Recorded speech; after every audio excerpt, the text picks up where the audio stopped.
Bueno, ya hemos citado algunos factores, ¿no? La verdad es que la revolución de 1821 no fue la primera sublevación de los griegos contra el poder otomano.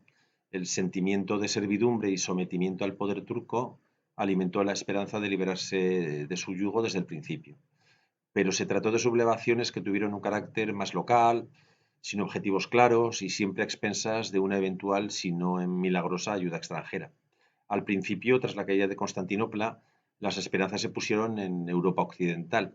Luego, en el siglo XVIII, las dos grandes guerras ruso-turcas de 1768-1774 y 1787-1792, alimentadas por la evidencia de la comunidad de fe y las viejas leyendas sobre esa raza del norte de la que ya hemos hablado, los griegos pensaron que sería Rusia la que los liberaría. Digamos que a comienzos del siglo XIX las condiciones para una exitosa sublevación contra el poder otomano habían madurado.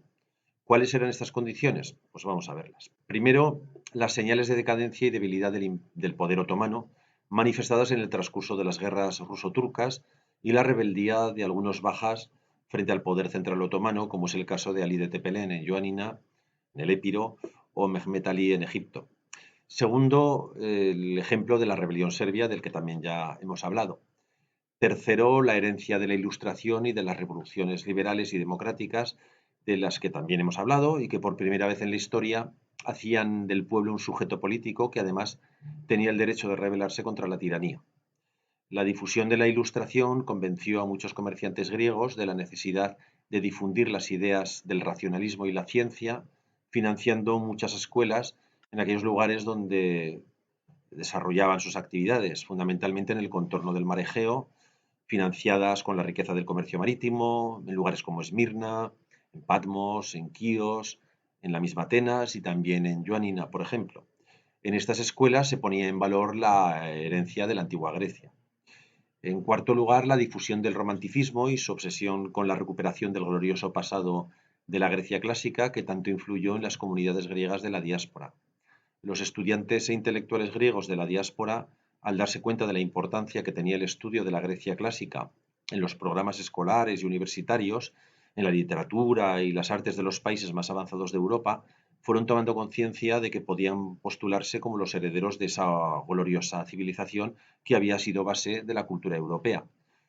Serán estos círculos los que recuperarán el término heleno, Elin, en griego, para designar a los griegos. En la Edad Media el término era visto como sinónimo de paganismo, prefiriéndose el de romeos o romios, es decir, romano, para designar a los griegos ortodoxos. Sin embargo, ahora se recuperaba el término heleno, manifestando así la relación entre los antiguos griegos y los modernos, depositarios de esa gloriosa herencia que tanto admiraban los europeos.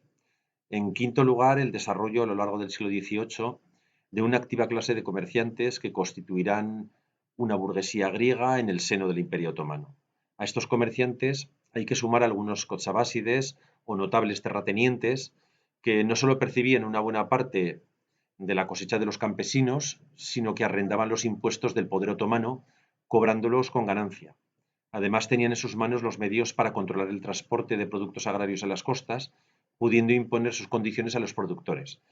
Los intereses de este grupo social estaban cada vez más conectados con el comercio exterior y, por tanto, con los navieros y agentes comerciales. Los comerciantes y navegantes de las islas se habían enriquecido a lo largo del siglo XVIII, sobre todo con el transporte de cereales desde el Mar Negro, y sobre todo se habían acumulado fortunas durante las guerras napoleónicas esquivando el bloqueo para llevar sus mercancías al sur de Francia. Pero la derrota de Napoleón y el final de las guerras supuso el final del bloqueo y un desplome de los precios del trigo en Europa, que aún disminuyeron más por la muy buena cosecha de 1820. Además, la competencia de barcos extranjeros, sobre todo británicos, que habían emprendido exitosamente su industrialización, se reactivó en el Mediterráneo oriental.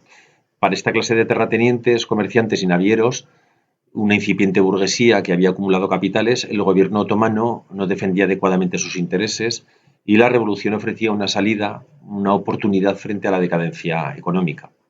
En sexto lugar, la existencia de una fuerza armada en Grecia, bien que irregular. Hablamos de los cleftes y de los armatolí, de los que supongo que ya hablaremos en otro momento.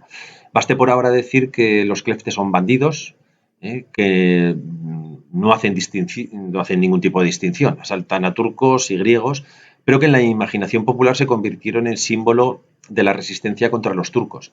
Los Armatolí, que bien podían ser antiguos cleftes y eran especialmente importantes en la Grecia central, era una fuerza armada al servicio de los notables griegos o los pasas turcos destinada a combatir a los cleftes. En las zonas montañosas gobernaban territorios, los llamados Armatolikia, con permiso del poder otomano. A estos hay que añadir los griegos que habían servido durante las guerras napoleónicas, acostumbrados a un tipo de guerra más convencional y prestos a tomar las armas. Y por último, los griegos que habían servido en las fuerzas francesas, rusas y británicas en las islas jónicas.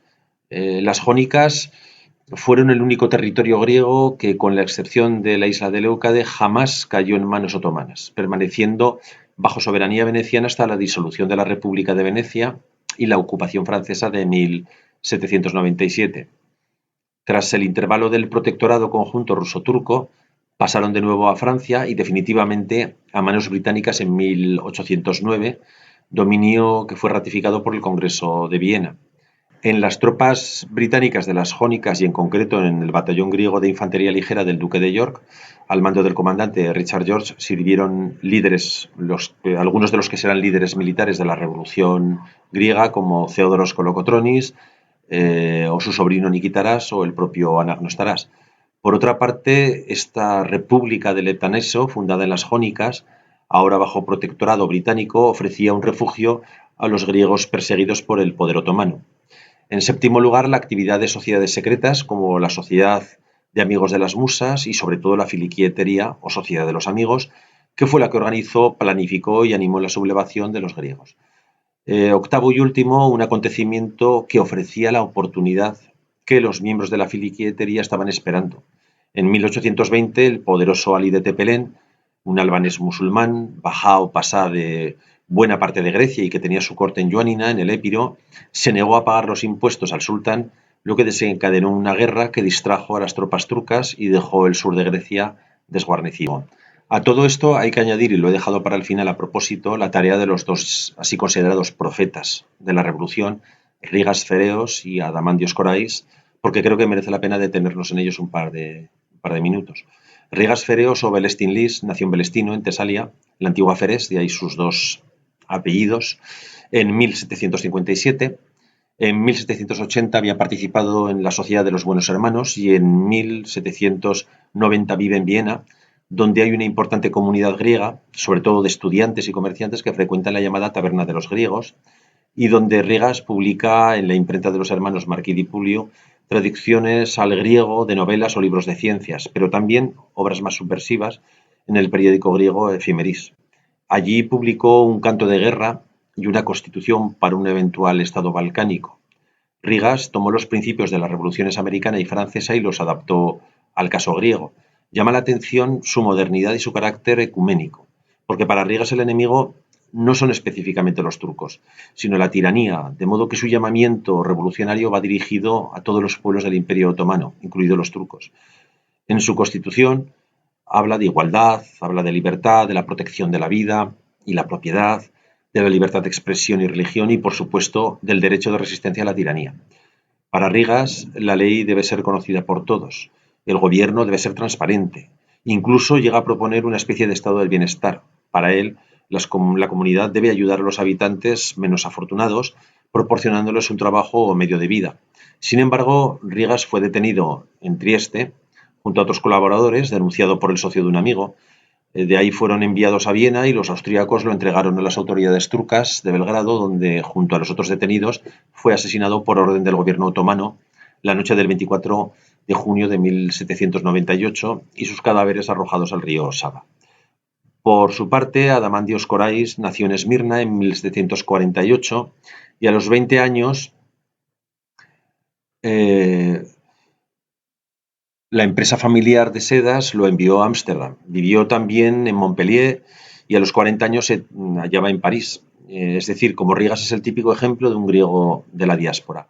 Sentía un profundo odio por los turcos y difundió en Francia el interés por la situación que vivían los griegos. Creó la llamada Biblioteca Griega, con traducciones de escritores griegos antiguos a la lengua moderna griega, cada uno con una introducción. Estas introducciones, que llamó prolegómena, incluían llamamientos al despertar de la conciencia de sus compatriotas. Animó a los griegos ricos a multiplicar por Grecia escuelas y bibliotecas y a enviar por Europa a jóvenes que trajeran luego a Grecia los avances de los países más desarrollados. Para Corais, la educación era un elemento básico para el éxito de la revolución, hasta el punto de que pensaba que ésta debía esperar hasta 1850 para producirse, nada más y nada menos, cuando, según él, el pueblo griego estuviera realmente preparado.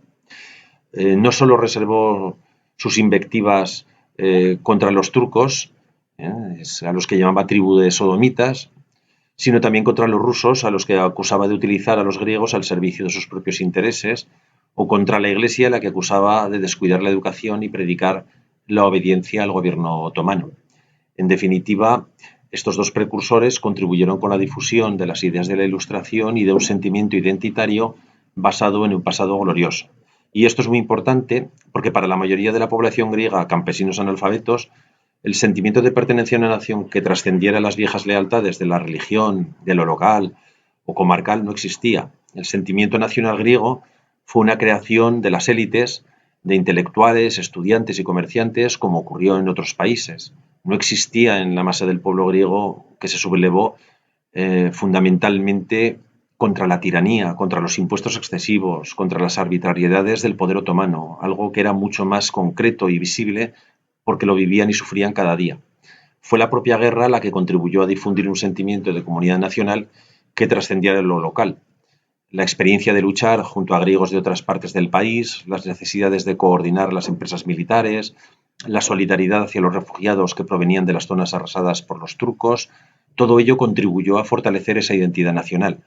También fue decisiva la aportación de esos intelectuales y de los filohelenos que, con su admiración por el pasado de la Grecia clásica, proporcionaron al pueblo griego un mito fundacional.